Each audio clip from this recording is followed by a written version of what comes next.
Hi, everybody. Good afternoon from Ankara.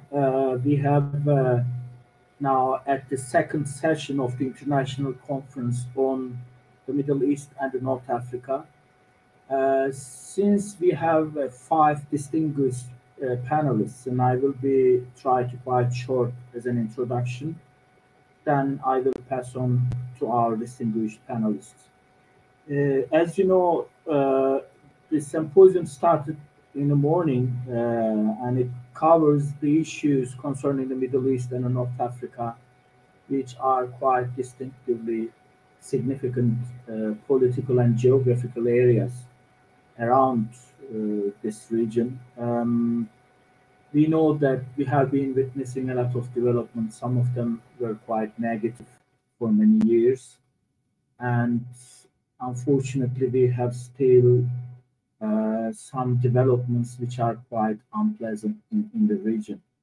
Of course, this is, we just hope that this is just, occasional, and we just hope for a better future.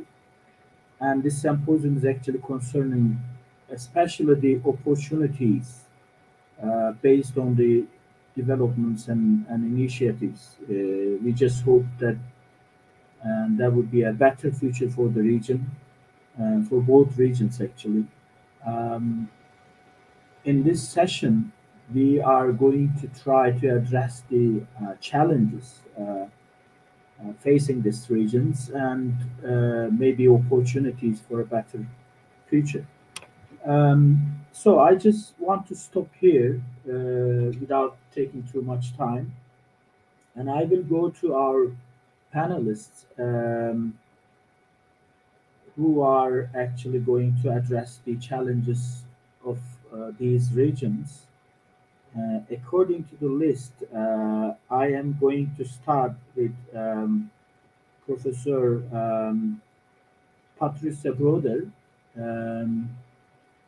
Actually, he is from the University of Montreal, Canada, and he's actually studying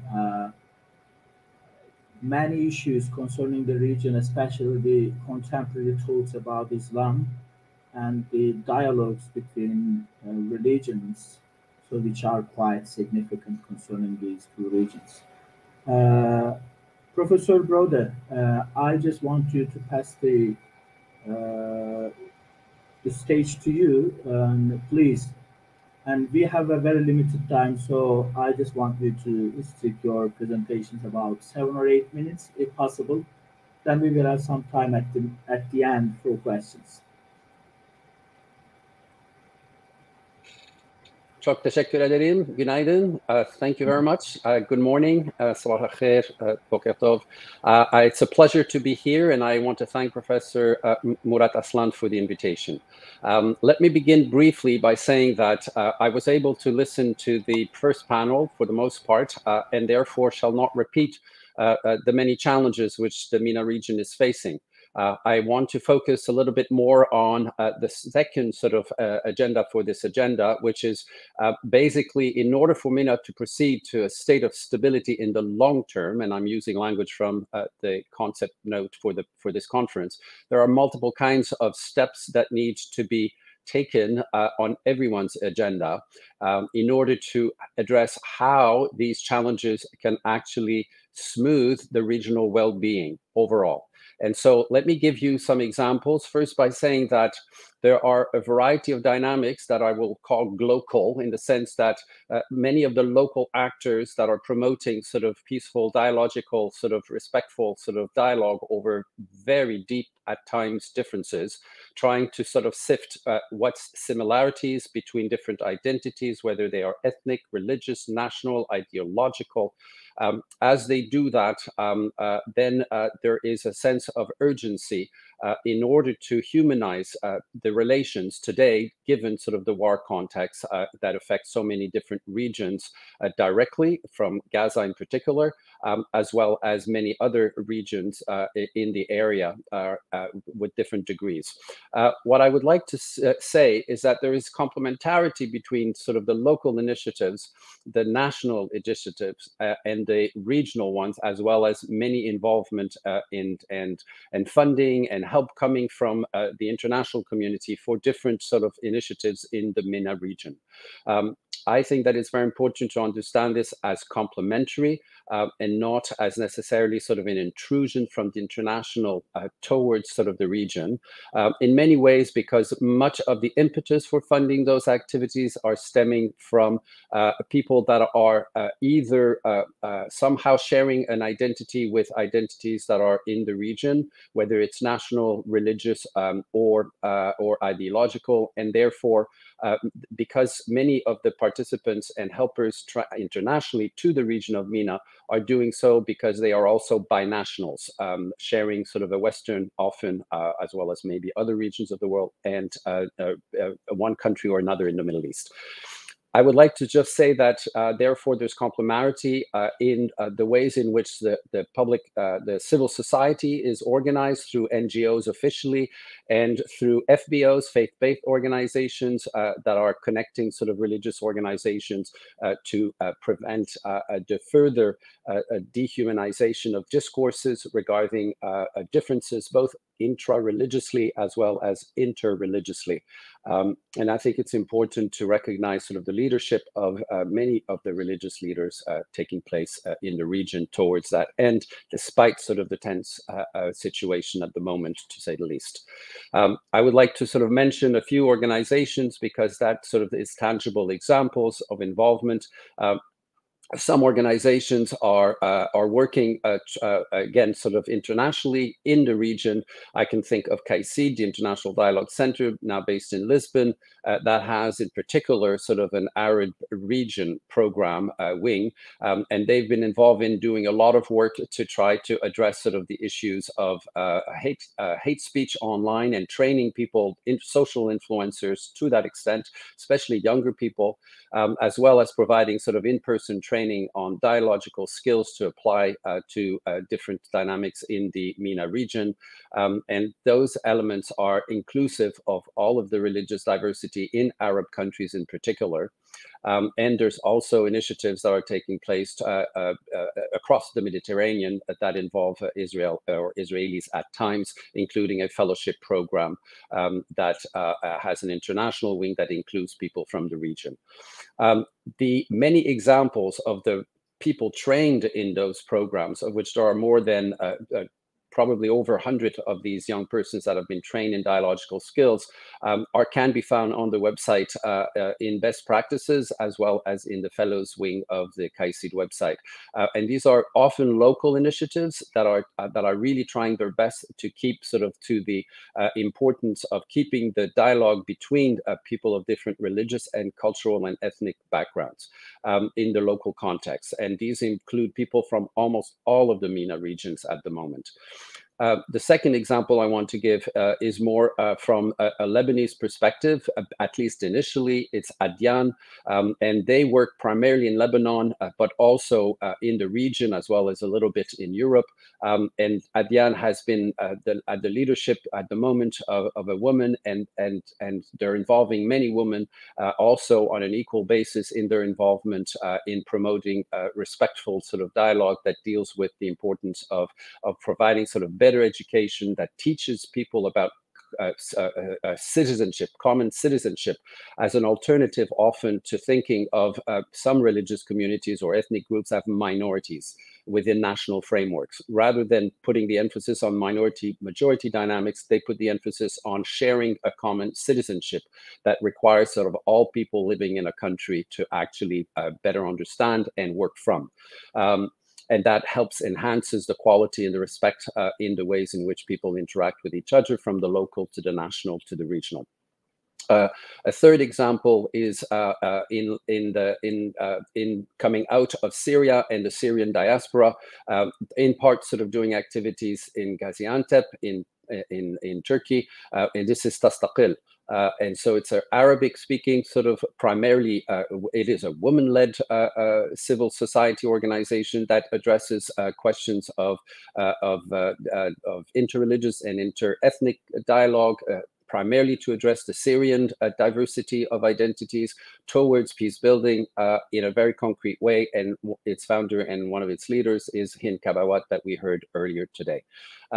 A fourth example is the ways in which several of the Gulf countries have actually developed sort of soft power that promotes regionally and internationally that peaceful dialogue, including the production of important international declarations that put at the center the notion of respect for human dignity and human rights, as well as security for all people from all sides, whatever the countries and where people live or the religious identities they may have. And this, I'll give you examples. For example, definitely the older country to have developed sort of this approach is Jordan, with two different centers. Al Foundation, Al Bayt Foundation, sorry, is one of the oldest one. And there's also Rif, and therefore sort of because of the challenges of waves of refugees that they've been dealing with for decades now, including several Palestinian waves, they have been at the forefront of promoting a respectful and constructive approach to peaceful, constructive dialogues in order to integrate their own sort of Christian-Muslim population, but also to basically respond sort of to the challenge of living in peace with Israel through eventually an accord, which we all know about several years ago, and now being challenged by the current situation anew. Then we have also some important developments taking place in all the countries of the Gulf region, or that are part of the GCC, the Gulf Cooperation country. And I can think of definitely the Kingdom of Saudi Arabia with the funding of the CAICID, but also with the funding of the Muslim World League, several initiatives in this direction, as well as its funding of ISESCO, international IGO, intergovernmental organization, that also is developing on the education front in particular programs to develop skills in dialogue.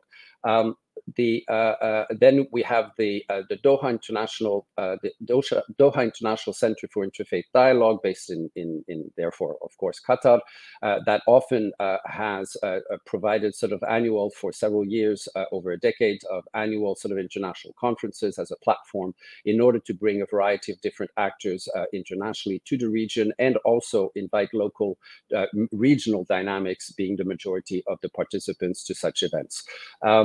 Another example comes with the Bahrain Interfaith Center as well.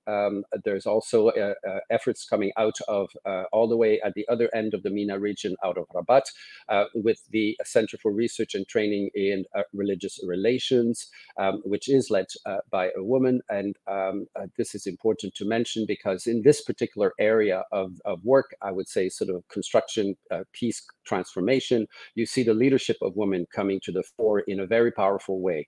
And I think that's probably one of the more important sort of lights of hope in the prospect.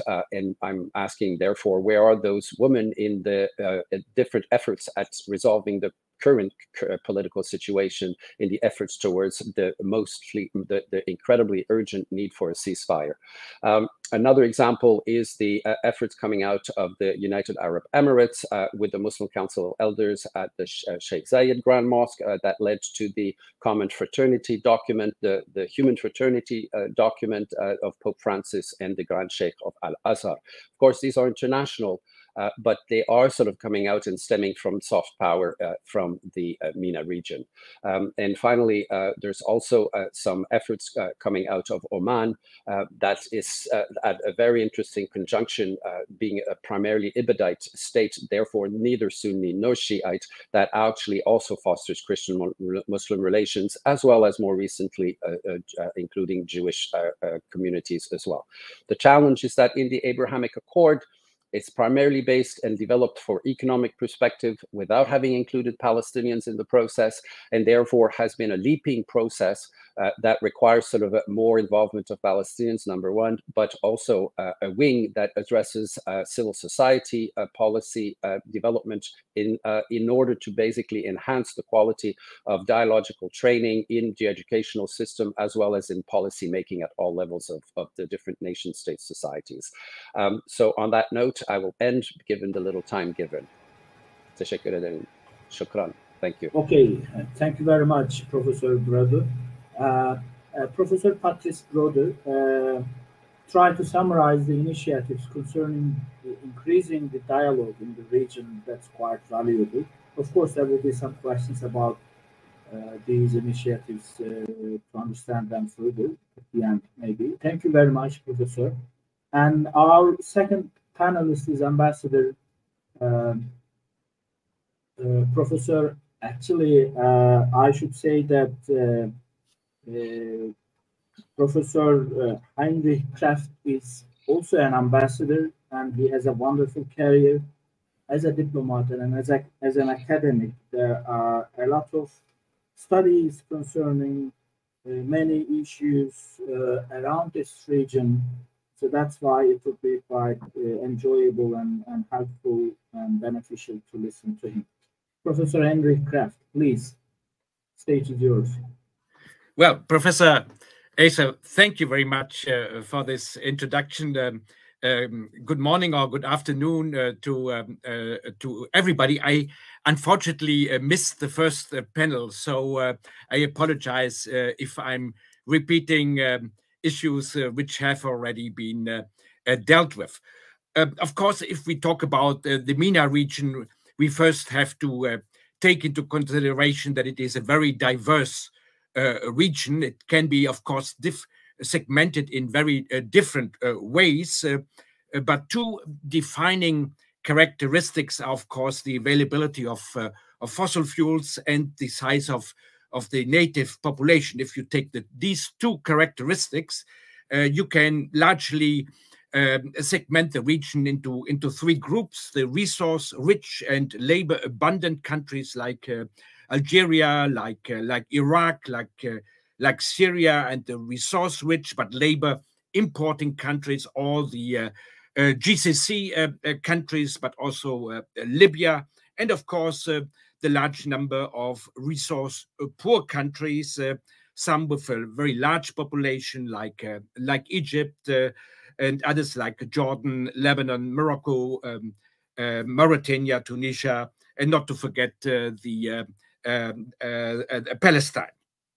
Well, the MENA region is facing major economic, social, political, and also environmental challenges today and definitely over the next decade to come. These challenges include financial pressures from long-term downward trends in global energy prices, competitive pressures from advances in digitalization, increase the water supply scarcity, rural-urban migration, resulting also from climate change, and a greater labor supply measures due to demographic trends. And let me add a few issues, a few points on this job creation. Job creation remains a top priority, mainly in all countries of the region. We have a very young population in mainly all countries. We have a huge underemployment. In some cases, up to 50% of those between 15 and 24 years of age unemployed, or at least underemployed, as the case in Palestine. The regional average is 25%. But there are also a couple of governance deficits. We have weak public institutions. We have a frayed state-citizen relationship. We have exclusionary economic systems, and of course, we have fragile interstate relations.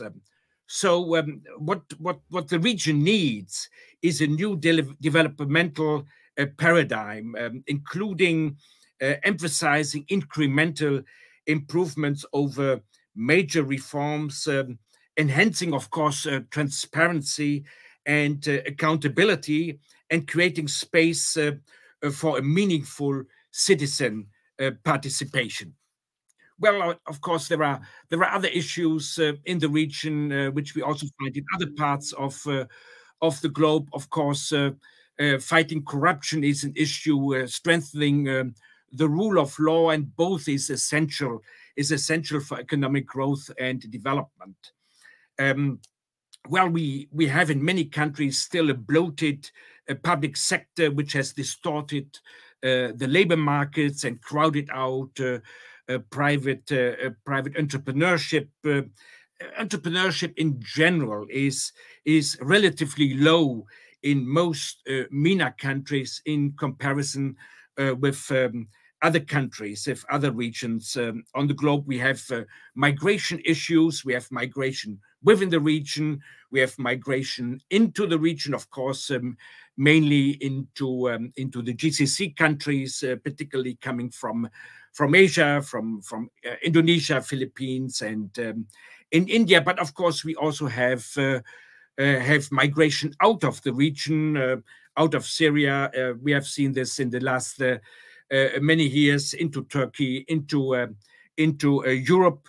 Food and fuel price volatility has always been an issue, particularly in those countries short of fossil fuels, and countries not able to feed their own population. Countries like Egypt and Lebanon have been particularly struck by the shortage of grain being exported from Ukraine and Russia. Trade diversification is an issue. Intra-regional trade is still low, and of course, energy transition is a big issue for the region, like for all countries in the world. But Professor Asa, you mentioned we should not only talk about the challenges, but also talk about the opportunities. And of course, if you take the demographic situation in the region, the demographics have always both sides, two sides. A young population also means a great potential as a market, and a great potential as a labor force. We have an average median age of 25 years. Well, if I look to our region, to Europe, our median age is above 40 years. 40 years.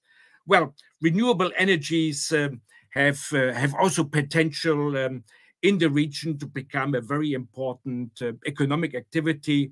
Of course, in those countries who are fossil fuel rich, because they have the capital to also invest in the production of hydrogen. But of course, it's also an option for sun-rich countries, and all of them are sun-rich. So there is a huge potential for photovoltaic.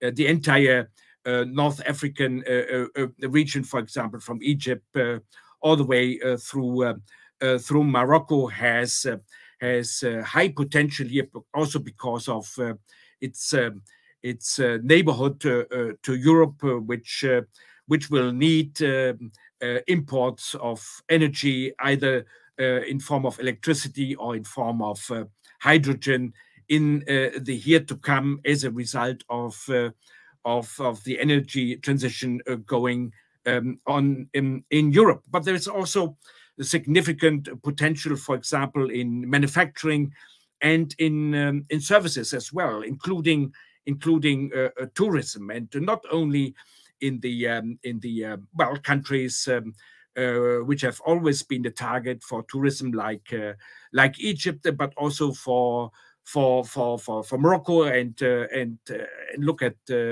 the GCC countries have been a country, have been a region which has attracted quite a bit of tourism in the past.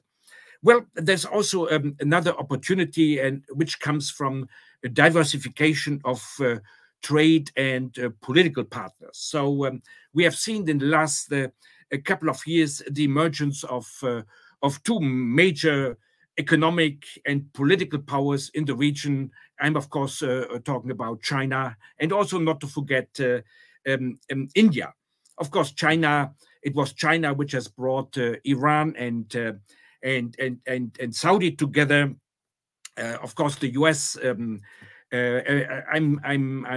convinced that the U.S. will stay in the region. Many were discussing in the past that the U.S., which has become self-sufficient in energy, even the export of energy, could lose interest in the region. I think this is not the case. Of course, one reason most likely is the growing role of China in the region. But of course, it was the U.S. which has brought Israel and some Arab countries together. It was already mentioned by Professor Brodeur, the Abrahams Accords, which of course are lacking. Not only the Palestinians, but also many others have not yet joined. And of course, unfortunately, it was particularly the Abrahams Accords which have been struck by the attack of Hamas on Israel, and Israel's response by invading Gaza, which have not only brought this to a still stand, but also have put some pressure on the rapprochement between Iran and Saudi. I want only to mention the attacks of the Houthis to the international waters, attacking ships in the Red Sea, which is a particular blow to many countries in the region as well, and of course particularly to Egypt, which is very dependent on the Suez Canal and the money they extract from it. Well, I will come to an end. I will echo what Professor Brodeur has said, and probably also many have mentioned in the first panel. So far, we have not seen, thanks God, a further escalation. This has been avoided, but urgently we need a ceasefire. We need an end of the fighting, and a two-state solution is the only way to resolve the conflict in the long term, which of course has to guarantee the security of both, the security of Israel and the security of Palestinians. Thank you very much, Professor Acer. I'm looking forward to the other presentations and to possible questions. Thank you very much. Thank you, Ambassador Professor Hendrik Kraft. Really informative presentation. We have seen that there are a lot of serious challenges and problems in the region, especially economic problems, political problems, exclusion of some people through the systems. But there are, as well as problems, there are some chances and opportunities like renewable energy sources, young generations. We will see. Maybe for the future, these problems will abate and the opportunities will come forward. Thank you very much, Professor Hendrik Kraft. Now, I am going to turn to our third speaker, Professor Ahmet Keser. He's actually an academic at Hasan Kalyoncu University, which is actually collaborating with SETA for organizing this symposium. Professor Keser used to be a career military officer and served in many international institutions. He is especially working on geopolitics and globalizations, and these are quite relevant issues in these regions. Professor Keser, please, it's your turn. Thank you very much, Professor Acar. Actually, We prepared this presentation with one of my PhD students, Ms. Müjgan Güneş, and yes, she's also here. Yeah. With the coordination of our coordinator Murat Aslan, I wanted to use this also as an opportunity for training the fellows, because by throwing her into the experienced professors, so that to prepare herself also for the future. So I will hand over to her with your permission, and Müjgan will present on behalf of both of us. Yeah, of course. Very, very pleasant to listen to Müjgan Güneş. I think she is also working as a PhD student. So, as you say, for the future, we should listen to new generations, please. Thank you very much, Professor. Good afternoon, everybody. My name is Müjgan. I am PhD student at Hasyan Kalgüncu University in field of political science and international relations. We prepared this work together with my advisor, Ahmet Keser. I'm very grateful to him for allowing me benefit from his guidance. I'm this study to discuss Israel public diplomacy and shed light on the recent direction of Israel public diplomacy. I would like to share my PowerPoint. Yeah.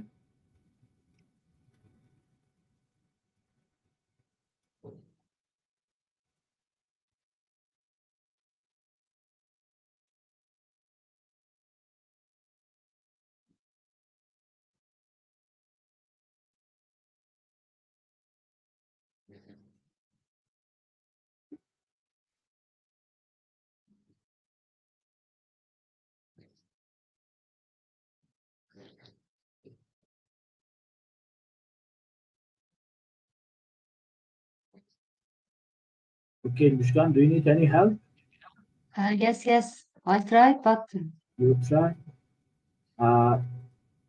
Ibrahim, can we help if possible?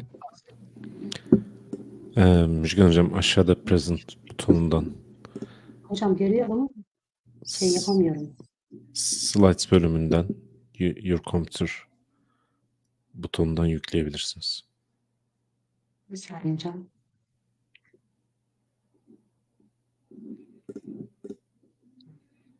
Sunmaktan değil mi hocam?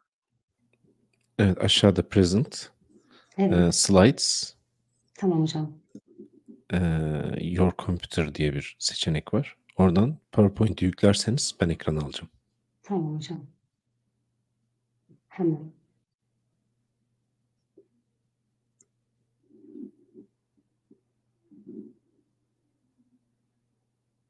Geldim hocam. Gelmedi, yüklendi mi acaba?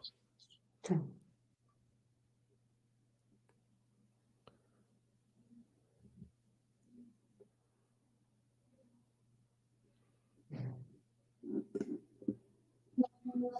Yüklendi olarak görüyor musunuz? Yükleniyor hocam şu anda. Ha, tamamdır hocam, geldi. Okay, Müjgan, we can see. Please Okay. carry on.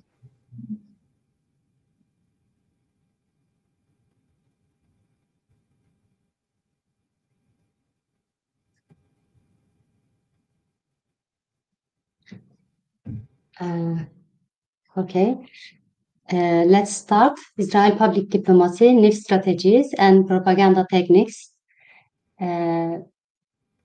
This study discusses Israel public diplomacy on 4 axes. Firstly, Israel public diplomacy and its historical background.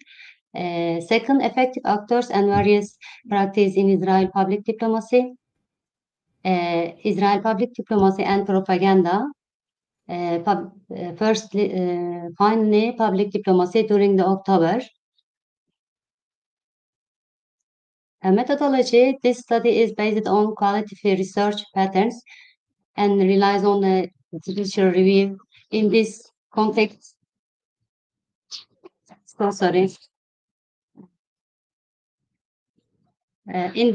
published articles, books, news, and social media platforms related to Israel public diplomacy have been utilized. Can you see? Yeah,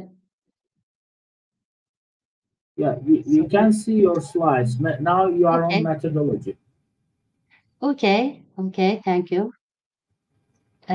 Historical Israel public diplomacy. With the statehood of Israel public diplomacy, Hasbara activities have been began. Hasbara aims to conduct a campaign against anti-Israel propaganda. The Israel Prime Minister is the key player in formulating the public diplomacy policy. Historically, Israel has developed a network of relationship with various actors spanning from political to technological, economic, and cultural matters. Let's move on the next topic.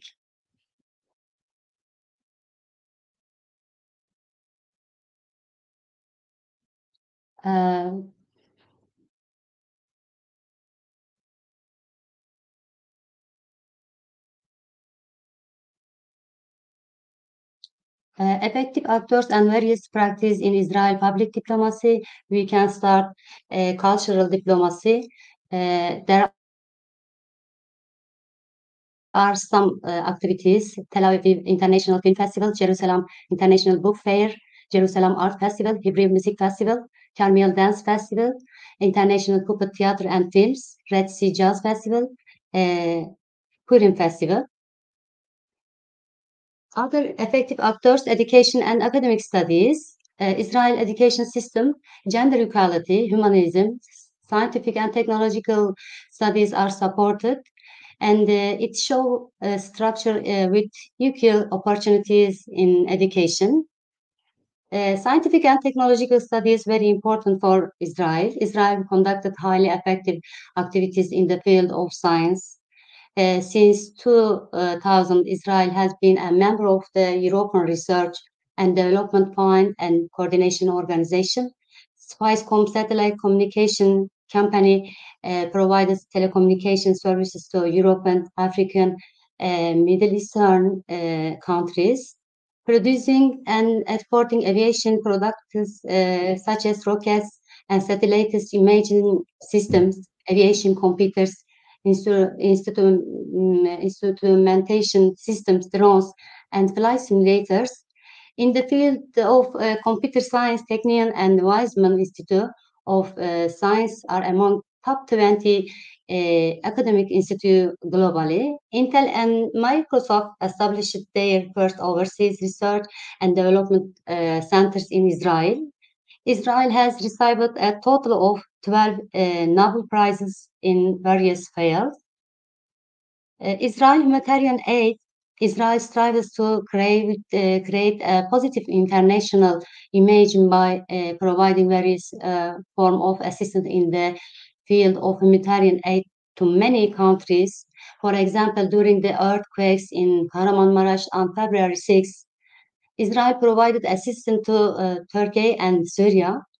The Israel organization also intervenes in disasters in many parts of the world. Other effective actors, lobby activities. Israel strengthens its relationship with politicians, think tanks, and business circles in different countries, conducting lobbying activities in line with its interests. The World Zionist Organization coordinates Israel lobbying organization. Among these organizations, the leading ones include, firstly, American Zionist Movement. Second, American Israel Zionist Committee for Public Affairs. Other effective actors, tourism diplomacy. Israel receives approximately 2.5 million tourists annually. The majority of these visits are to religious centers such as Jerusalem, Nazareth, the Sea of Galilee, and Beit Lahim. Other effective actors, Israel economy, foreign trade, and free trade agreement. Israel conducted highly successful economic and commercial activities. It has free economic agreements with many countries around the world. the local industry is largely focused on high technology, making Israel one of the countries allocating the highest share of its national income, research and development. Highlighted sector in producing activities include the chemical industry, defense industry, pharmaceutical industry, and diamond industry. In the IT sector, major companies from Silicon Valley have investment in Israel, and it also attracts foreign investment in the pharmaceutical sector. Move on other topic, Israel public diplomacy and propaganda. Propaganda may contain falsehood or distorted information, whereas in public diplomacy, information should be real and reliable. Since October 7, Israel has been making a systematic effort to distort certain stations in news channels and in institutional social media accounts. For instance, on November 5th, Israel bombed a civilian vehicle traveling from southern Lebanon to Beirut. However, the IDF press stated that they targeted a vehicle containing several terrorists. Israel destroyed many schools, mosques, and hospitals, claimed that were Hamas shelters. Thus, it can be said that Israel's propaganda is based on black and gray propaganda. As of the October 7 clash, Israel public diplomacy, at IDF Instagram post, a female military officer made the following statement for the International Day for the Elimination of Violence Against Women on November 25. Violence against women is unacceptable. Women have suffered violence, torture, rape, being taken captive, and killed. The October 7 massacre paralyzed us. If you don't eliminate the perpetrators, you support their violence. Today is the day to combat violence against women. Now, I call on everyone to unite to prevent violence against women. We believe in you. We are fighting for you.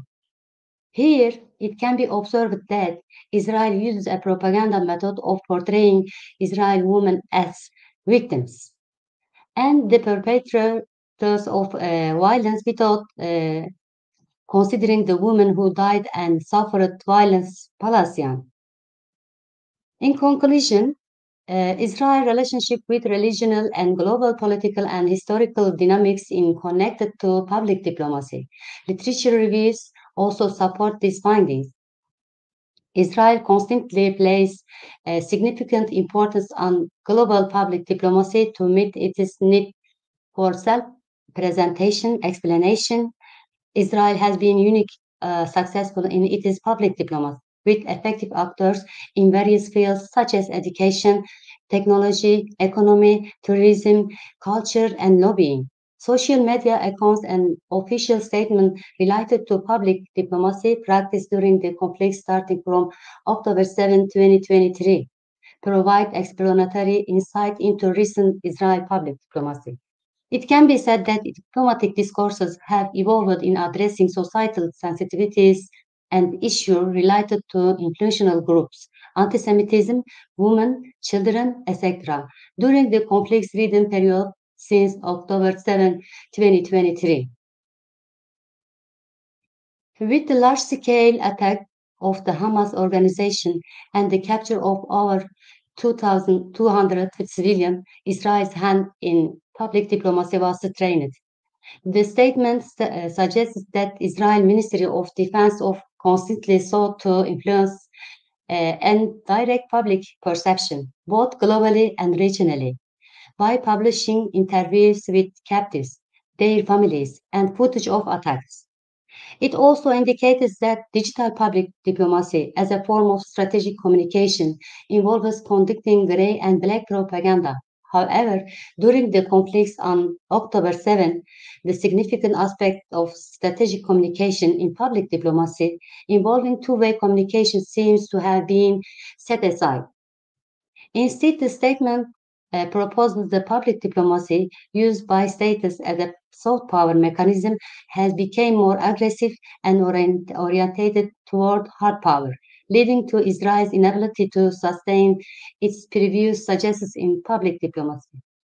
Thank you for listening me. Excuse me, some mistakes, references, and Tel Aviv. No problem, Müjgan. Thank you very much for your very significant presentation. The subject became quite significant after the 7th October attacks on Gaza, as you mentioned briefly. So I think there will be some questions about that. If we have time to look at in detail, I'm sure there will be some more interesting details. Thank you very much again. Now we have come to our last panelist, Dr. Samir Sayfan. Actually, with Dr. Samir Sayfan, we were together at Istanbul about 2 months ago, talking about Gaza issue, the attacks on Gaza. I'm very delighted to have you here, Mr. Sayfan. He's the head of Harmon Center at Doha. I think he's at Doha at the moment, and that sometimes comes to Istanbul. And I'm very great pleasure to listen to you, Samir Sayfan. Please. Thank you for the invitation and for this occasion to discuss about the Middle East and North Africa problems. Actually, it is, for a pity, it is full of problems in this area. So, I would like actually to speak about case study about Syria. It is one of the most complicated problem in the Middle East and perhaps in the world now after 13 years of civil war, actually. So, naturally, what's happening in the Middle East actually impacting Europe because the waves of immigration pushing the right wings to grow up, and so it is very important to find solution for the conflict in the Middle East, so to save Europe at the same time. Syria, after 13 years, actually more or less neglected and forgotten as a problem, and this is very normal with any long-term conflict, and the world is full of conflicts. So there is around 35 conflicts in the world now. So we want to push the discussion instead of to discuss what's happening or what happened in the past and why, to speak about the future, what's going on for the long run, which is till 1 decade perhaps in the future about Syria.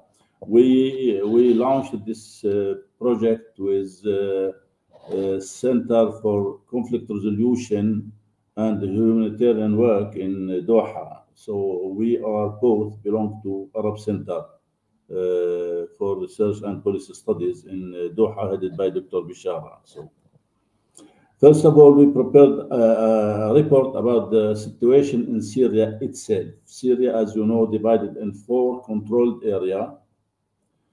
One by the regime, one by the PYD, which is a branch of PKK, one controlled by so-called opposition or normal or national army, supported by Turkey or Turkey, and then the Hayat Tahrir al-Sham in Idlib. So in Syria, now there is 5 million within Syria displaced from place to place, 6 million refugees in the neighbor countries, and around 1.5 till 2 millions immigrants. They are now in Europe, in Australia, in the United States.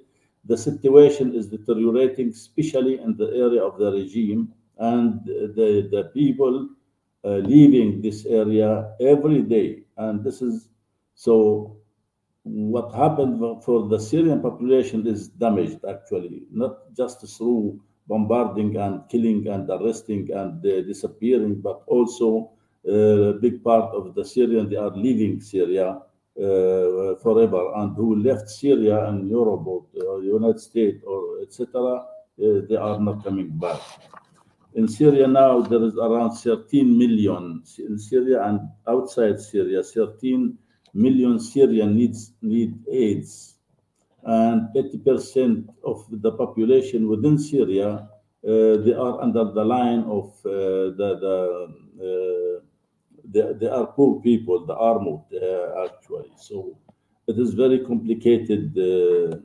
And there is 4 armies on the Syrian territories: Turkey, Russia, Iran, United States, and there is hundreds of military points and bases. So this is a full report we prepared to understand the situation what's in Syria, and we prepared paper policies about the key player of the Syrian conflict.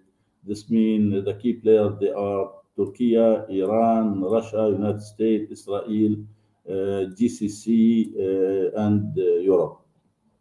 So because they are impacting the future of Syria, and the Syrians themselves as a people, we lost every power, every impact, because there isn't any organization which is really can play a role, can say any word in the name of the Syrian people. So we did 2 seminars about the scenarios, and we agreed actually 4 scenarios. We expecting 4 scenarios in the coming 10 years in Syria, either or. The first scenario is so-called do-nothing scenario. This means the situation is frozen, stay as is now for several years, 5 years or more, or 10 years, we don't know. So this means there isn't the assumption for this scenario, there isn't any real change in the relation between the powers controlling Syria or involving in Syria. And there isn't any change on the ground, just the situation is deteriorating. In this case, actually, the refugees will stay outside Syria. The people, they will continue living Syria forever. The situation from economic and social sides is always deteriorating, etc. ISIS is still in Syria, and there is possibility to grow or not till now, especially if the American withdrawn from Syria. This is the first scenario. We analyzed in this scenario in details and the impact of this scenario from different aspects, and what's the standpoint of all key players from this scenario.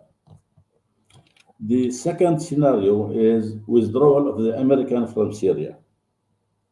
So in 2019, actually, the Trump had issued an order to withdraw from Syria, and after that, this order is frozen because the CIA and Pentagon, they stand against this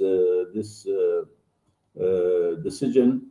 But from in the last few days, we heard that there is discussion in the Washington about this issue. They discuss this issue every year.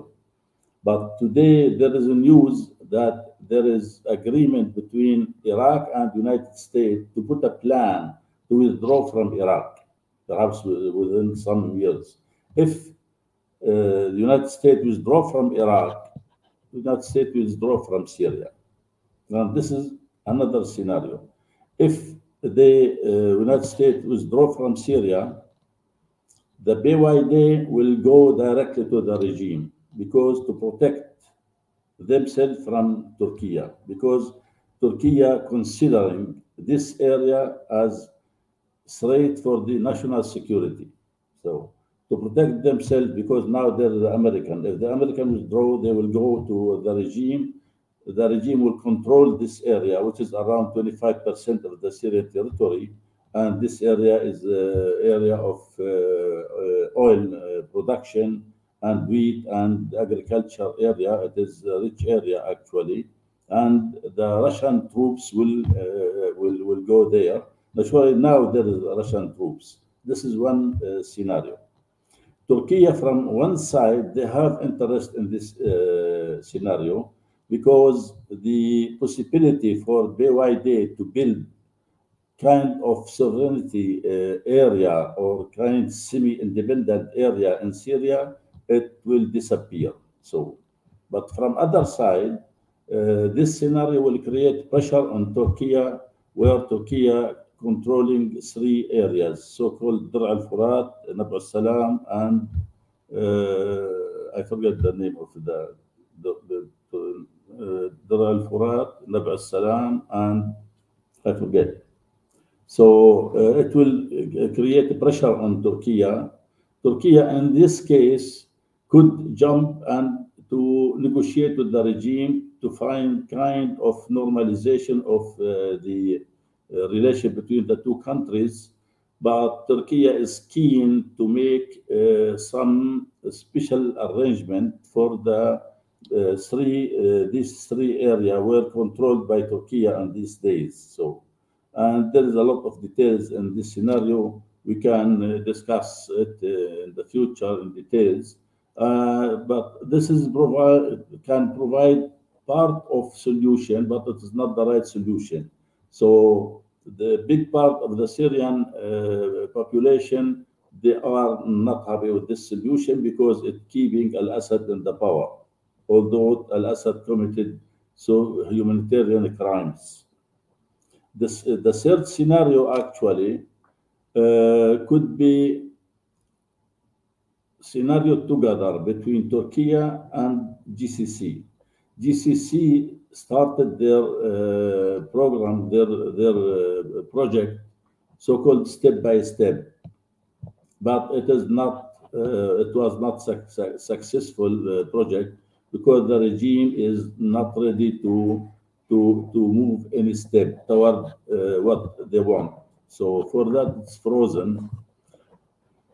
But there is an idea if Turkey jump with GCC and develop a full solution similar to Geneva 1 and based on 2254, the UN resolution.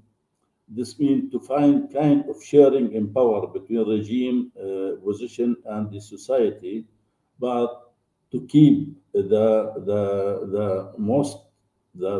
powerful part in this new agreement, to keep it for the regime.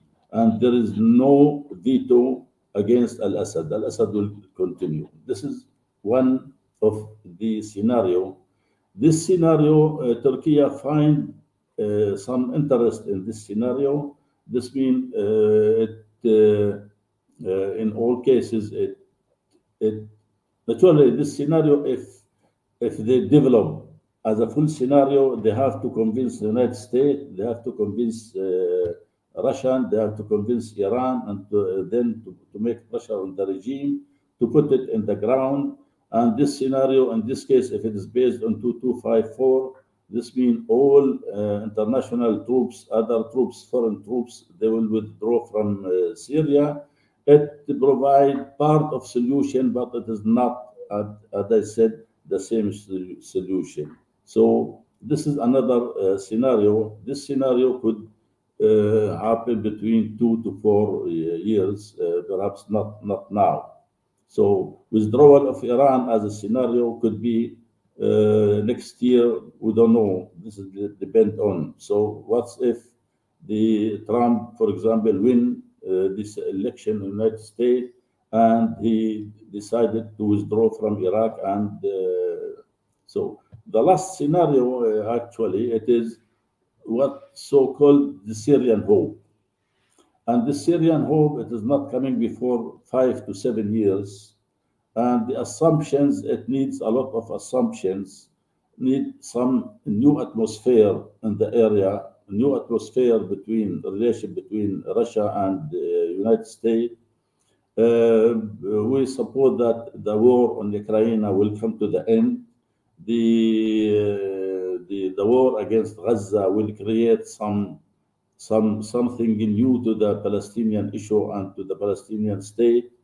And there is some development that the world needs to make stability in the area, etc. So if these conditions, which is very difficult now, will happen, we will find a kind of political transfer from this regime now to a new regime, to regime without al-Assad. This is for scenario we are discussing. We prepared the report about this scenario, about this project, and we are, after this, we're still discussing this report and scenarios, and we are going after that to have seminars in several capitals like Ankara, like Berlin, like Paris, like London, etc., to discuss this scenario again. The aim is to push the discussion about Syria to discuss the future instead of just to discuss the past, and to present the Syrian issue to the mind of the international community instead of to forget it as it now. Thank you very much. Well, thank you, Dr. Sami Sayfan. As you described, there are a lot of problems. Alongside with these problems, Syrian internal situation is still one of the most pressing disputes and problems in the region. There are many scenarios, as you mentioned, possibilities how the Syrian issue will continue, will take road towards the future. We will see. I hope there will be some positive developments in Syria because it's really related to many issues surrounding the region. Now we have completed the presentations of our distinguished panelists, but as I mentioned at the beginning, we have some time for questions. Actually, I have some questions. Actually, since we have still very limited time, I have only one question for our panelist each, starting with Professor Patrice Broder, and he talked about the initiatives to improve the cooperation, collaboration, and maybe cooperation among the different religions and ethnic groups in the region. We have really listened quite enjoyably. But I would like to ask Professor Broder, how do you see the results of these initiatives so far? Are they really producing any concrete results in terms of improving the dialogue in the region between many different religious groups and ethnic groups? Thank you very much, Professor Ajel, for your question. Indeed, sort of evaluating impact of different kinds and different levels of interreligious and intercultural dialogue, whether it's in the MENA region or elsewhere in the world, has always been a challenge. Sometimes it feels that the organizers and the participants of these big events, when they are big events, international conferences in five-star hotels, can actually seem to be repetitive and also bringing, to preach to the choir, as is often used as an English expression.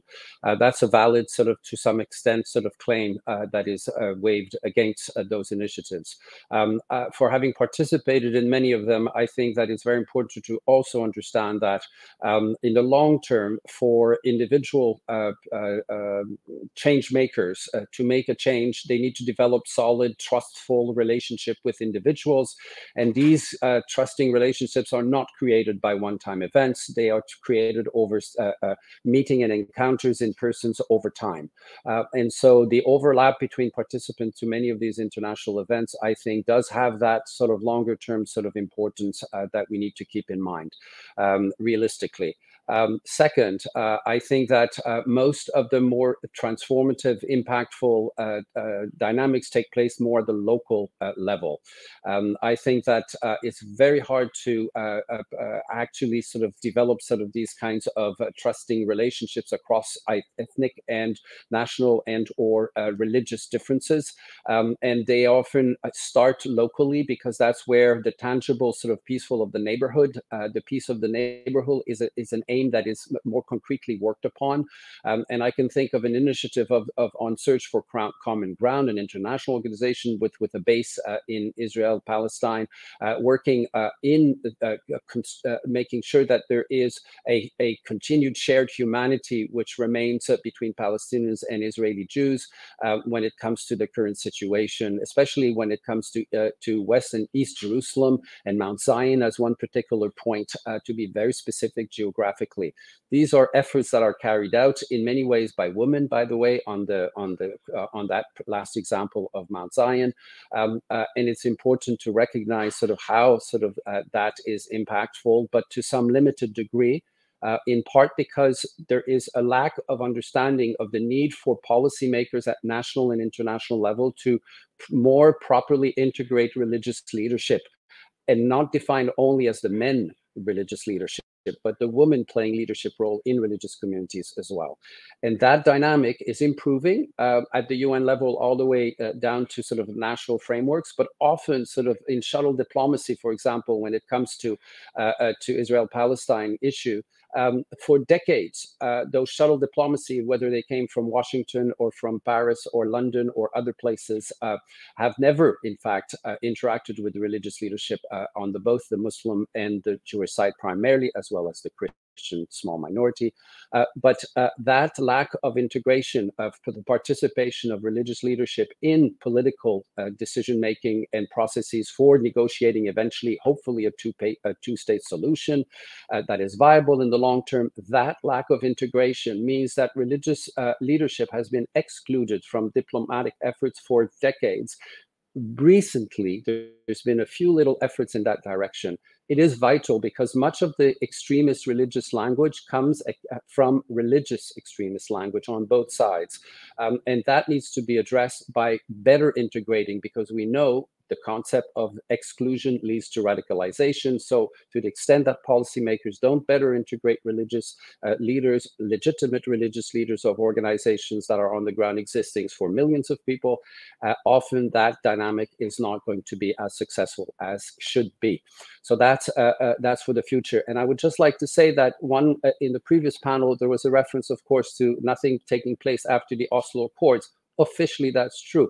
However, there's been the Geneva initiatives that published sort of their results in 2003, and since then, several appendices to their work, all the way up to 2018, when Norway stopped the funding of it, to my knowledge. I'm not sure if it's been rekindled, but there's been a lot of civil society work with Israelis and Palestinians on this sort of Geneva initiatives, which, to my knowledge, is the best effort towards a fair two-state solution. And yet, where is that conversation today, as the radicalization and the asymmetrical dynamics of power that we see today only exacerbate the polarization of discourses? And so, yet we need to also remember that there are people working from that more central positions that integrate sort of in a respectful way their different ideological, national, ethnic, and religious identities. Thank you. Yeah, thank you very much, Professor Broder. Yes, that's true that a lot of confrontations are actually running around religion in both regions, like Middle East and North Africa. You know, some sections within one religion or between different religions. Always there are confrontations. Maybe, as you say, the inclusion of religious leaders would probably help quite significantly for futuristic perspective. Thank you very much. And my second question is for you, Professor Kraft. You mentioned a lot of existing and concrete problems in the regions. I just, noticed that the economic problems are also quite significant in the region. Unemployment. Considering that there are, a lot of young people in the region. facing a lot of economic problems and mostly unemployment. Do you think that it's really contributing to confrontations? Maybe, you know, participation in some, you know, military groups could be a result of, you know, economic problems in the region. Maybe that's why I'm just sometimes thinking that maybe dealing with the economic problems would really help the decrease of conflicts in the region. Do you think so, Lance? Well, this is definitely the case. Look at the northern part of Iraq or some parts of Syria, where there are no opportunities for youngsters. So it's the only way to survive, to join those who pay, and some of the military groups actually have money, have funds, and that's definitely a problem.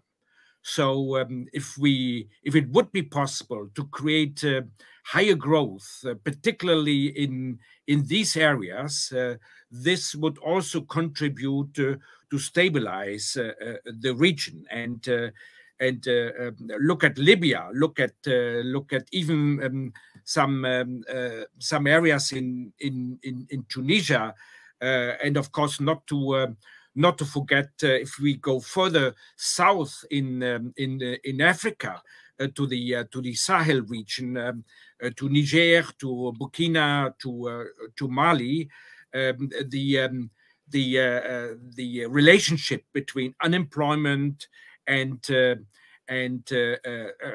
strife, terrorist activities is obvious, is visible everywhere. So this is a prime issue to tackle, but of course, many of these issues, many more than I was able to mention, have to fall in, have to be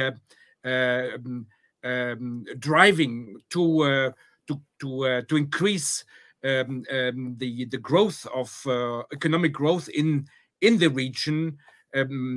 Growth has to be higher for quite a while than the demographic growth. And well, this is coming down in the Arab countries more quickly than in the Sahel countries. So in the medium term, this will probably be positive for well, a major number of the Arab countries. But we will see the demographic explosion will probably move more towards the sub-Saharan African states. Considering that there are no real initiatives to address the economic injustices in the region. Social injustices. So I think we need some strong initiatives to address these issues in the region. Absolutely. Okay, thank you very much. Thank you. Another question for you, Müjgan, it should be about the situation after 7th October. We know that just like every country, Israel is also doing public diplomacy. That's not quite surprising, you know, especially in our time, communication time. A lot of social media channels are used by states to do public diplomacy. That's not surprising.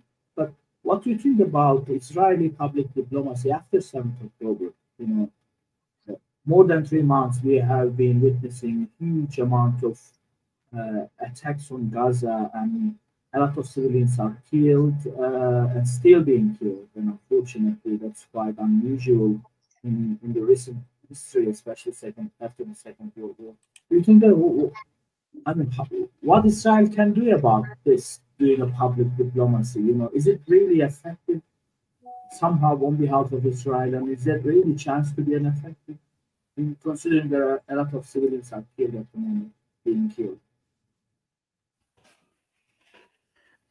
Thank you, Professor, for the question. If I may, I will go on regarding this one. concerning our research, normally we have started asking this question as well, and we want to find out if Israel is implementing a strategic communication, public diplomacy, or more relying on the propaganda techniques after the 7th of the November. So when we look at, first of all, as should be in strategic communication, we couldn't see any parallel issues from the highest level of the government to the lowest level. So sometimes president made some different statements. On the other hand, we have seen that Prime Minister Netanyahu claimed in another way. Or sometimes Minister of National Defense declared something else regarding the future of the Gaza or Palestinians or the solution or Hamas. So we have seen different explanations totally from different sides. So we cannot say that Israel totally implemented a kind of strategic communication. So this was unsuccessful, we can say. But regarding on public diplomacy, normally can I just interrupt, Professor Keser? You are quite right to say that there are conflicting statements from the Israeli politicians, and I also noticed that the statements were quite strong in terms of human rights, like human animals, or we will fight until the end and we will try to bomb everywhere, and these kind of statements should be included, I think. Yes, for sure. So there are totally different perspectives and explanations regarding single issues.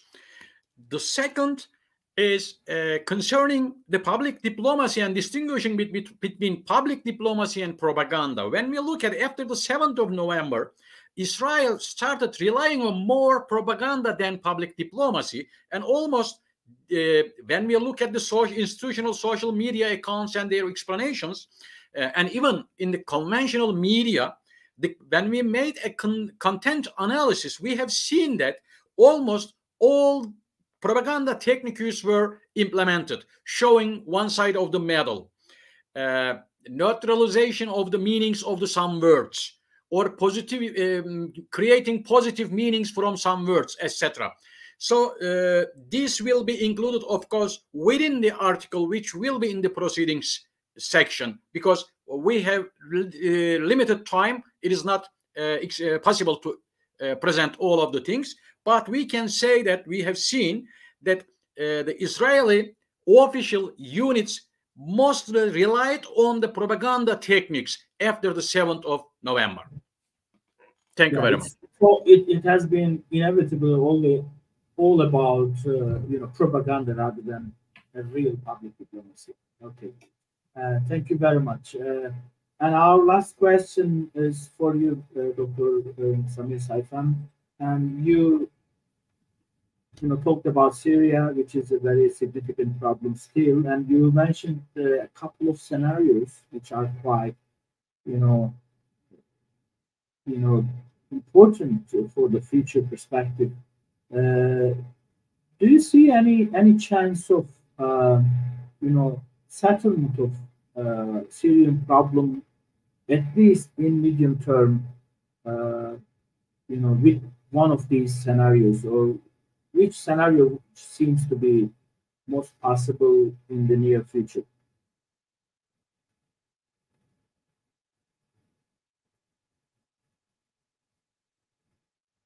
Dr. Saifan, could you just unmute your voice? Okay, now it's okay now. Now it's okay? Yes. The first scenario, which is scenario do nothing scenario or a frozen situation, it is the reality on the ground.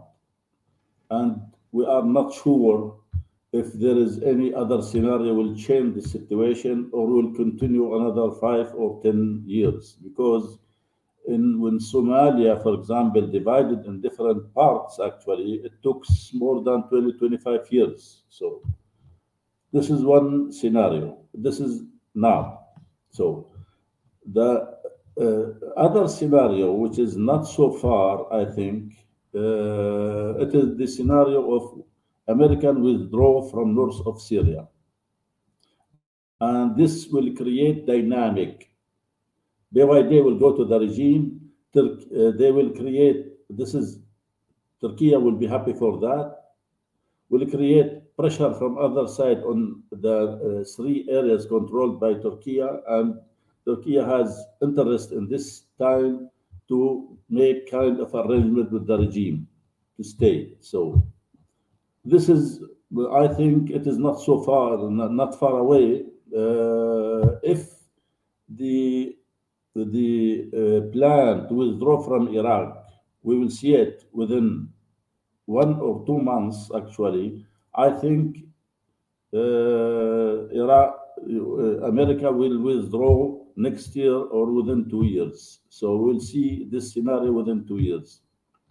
The other scenario, if there is no withdrawal, actually, with similar important for Turkey to go to the Gulf country and to develop kind of comprehensive solution with a lot of details. Naturally, we are, for each scenario, we describe the scenario, we describe the assumption, and we describe the impact.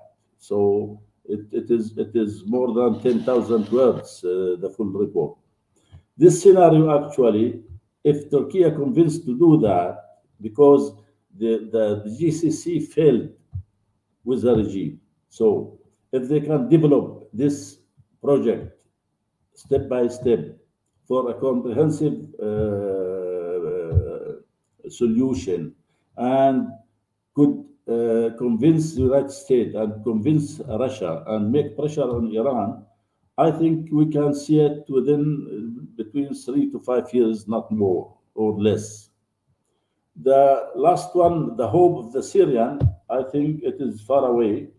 I think it is not before 5 or 7 years to find a new era in the Middle East. So the timing, it is in this way, actually. Naturally, scenario to speak about the future, nobody can say 100% this is what happened next year or that year or etc. So, but our estimation, it is in this way, and we are still discussing now, and scenario is changing, depend on what's happening in the world and in our area. Thank you, Dr. Saifan. So we have completed our session, second session of the symposium. I would like to thank you for all these wonderful and quite beneficial presentations. And I also would like to thank SETA and Hasan Kalyancu University for organizing this symposium. And hope to see you again, maybe in the near future, maybe online, maybe in Ankara. We'll see. Thank you very much. Thank you. Thank you very much as well.